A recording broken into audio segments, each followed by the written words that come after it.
বেজায় চড়া মাঠ, সে মাঠের এখানে ওখানে চাষিদের ক্ষেত, নানা ফসল ফলায় তারা।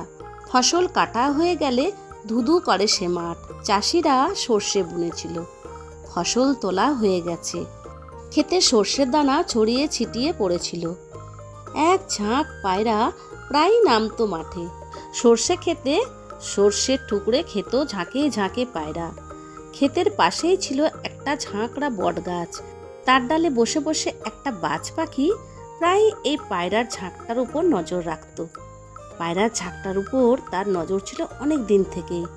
দু একবার ছো মেরে একটা দুটোকে তুলে নেওয়ার চেষ্টাও যে করেনি এমন নয়, কিন্তু সে সফল হয়নি একবারও।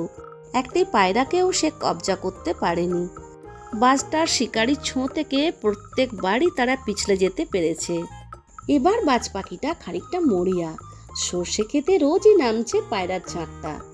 এ সুযোগ বাজ পাখি আর ছাড়তে চায় না, তাকে কাজ হাসিল করতেই হবে।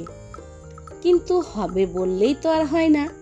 কতবারই তো ছোঁ দেওয়ার চেষ্টা করলো, কিন্তু কাজ হাসিল করতে পারলো কই।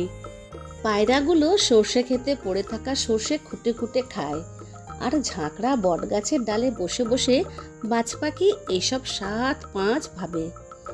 একদিন সে ঠিক করলো কাজ হাসিল করতে একটা অন্য কায়দা নিতে হবে তাকে। বটগাছের ডাল থেকে বাজ পাখিটি পায়রাগুলোর উদ্দেশ্যে বলল, আচ্ছা ভাইরা, তোমরা কি সারাটা সময় এমনই ভয় আর দুশ্চিন্তার মধ্যেই থাকবে? তার চেয়ে এক কাজ করো না, রাজা বলে মেনে নাও আমাকে।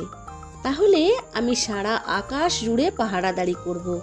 তোমাদেরও কোনো ভয় আশঙ্কা থাকবে না, নিশ্চিন্তে আরাম করে খেতে পারবে। খেতে খেতে চমকে ভয়ে উঠতে হবে না। সব বিপদ আপদ সামাল দেব আমি, তোমাদের গায়ে আঁচও লাগতে দেব না। বোকা পায়রাগুলো বাজ পাখির চালাকি ধরতেই পারল না। সহজ বিশ্বাসে বাজ পাখিকে রাজা বলে তারা মেনে নিল, ভাবলো তাদের রক্ষাকর্তাও। রাজা হয়েই ভুল পাল্টালো বাজ পাখি।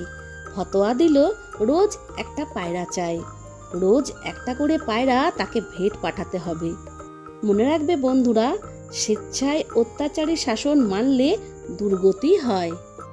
জীবনে যদি কোনোদিন শাসক নির্বাচন করতে হয়, তবে ভেবেচিন্তে শাসক নির্বাচন করবে। তোমরা সকলে খুব ভালো থেকো, আনন্দে থেকো, সুখে থেকো, এই শুভকামনা নিয়ে এখানে শেষ করছি। বাই।